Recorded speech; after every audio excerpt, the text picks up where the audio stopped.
Police station Badnera Amravati शहर गुन्हे प्रगटीकरण dB पथकाकडून जबरी चोरीचा गुन्हा उघडकीस आणल्याबाबत दिनांक 17/7/2024 रोजी पोलीस स्टेशन बडनेरा अमरावती शहर येथे फर्यादी नामे प्रणव वसंतराव शिंदे वय 37 वर्ष राहणार साई हेरिटेज साईनगर अमरावती यांनी पोलीस स्टेशन बडनेरा येथे येऊन जबानी रिपोर्ट दिला की चमननगर ते अकोले रिंग रोडने जात असता काही अनोळखी इसम आले व फर्यादीस थापड बुक्क्यांना तोंडावर मारहाण केली व फर्यादीस पकडून खिशातून विवो कंपनीचा मोबाईल किंमत अंदाजन 12,000 जबरीने काढला। अशा जबानी रिपोर्टवरून पोलीस स्टेशनला अब 442/2024 कलम 309(6)(3)(5) भारतीय न्याय संहिता प्रमाणे दाखल करून तपासात घेतला। सदर गुन्ह्यांचे तपास वपोनी सुनील चव्हाण पोलीस स्टेशन बडनेरा यांचे आदेशाने पोलीस स्टेशनचे डीबी पथक यांनी सुरू केला व गुप्त बातमीदाराचे माहिती करून तसेच तांत्रिक माहिती करून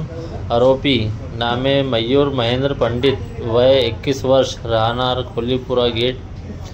खोलापुरी गेट भातकुले रोड अमरावती हा फर्यादी मोबाईल वापरत असल्याचे तपास दरम्यान निष्पन्न झाल्याने त्यांचा ताब्यात घेऊन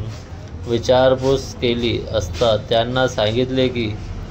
साधारणतः 1 वर्षापूर्वी त्यांनी व आनंद उर्फ आनंद जयदेव सिरसाट वय 38 वर्ष धंदा मंडप डेकोरेशनचा राहणार खोलापुरी गेट भातकुली रोड अमरावती यांनी चमननगर ते अकोले रिंग रोड दरम्यान फर्यादीस मारहाण करून जबरीने मोबाईल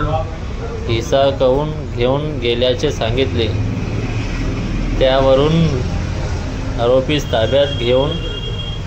50 मक्ष आरोपीचे अंगझडती पंचनाम्याप्रमाणे एक विवो कंपनीचा मोबाईल किंमत अंदाजन 12,000 रुपये अशा वर्णाचा मोबाईल जप्त करण्यात येऊन सदरचा गुन्हा उघडकीस आणला आहे। सदरची कारवाई माननीय पोलीस आयुक्त श्री अरविंद चौरिया साहेब, माननीय पोलीस आयुक्त परिमंडल 1 श्री गणेश शिंदे साहेब, माननीय सहायक पोलीस आयुक्त श्री कैलाश पुणकर साहेब यांचे मार्गदर्शनाखाली पोलीस स्टेशन बडनेरा अमरावती शहरचे वरिष्ठ पोलीस निरीक्षक श्री सुनील चव्हाण, पोलीस निरीक्षक प्रफुल्ल गीते, पोलीस उपनिरीक्षक सचिन माकोडे, डीबी पथक incharge police head constable Sudhir Pranjale, Roshan Nisang, Shashikant Shelke, Dhanraj Thakur, Mohammad Sameer आणि शुभम कडूकार पोलीस स्टेशन बडनेरा यांनी केली आहे। विदर्भ 24 लाइव साबिर हुसैन की रिपोर्ट।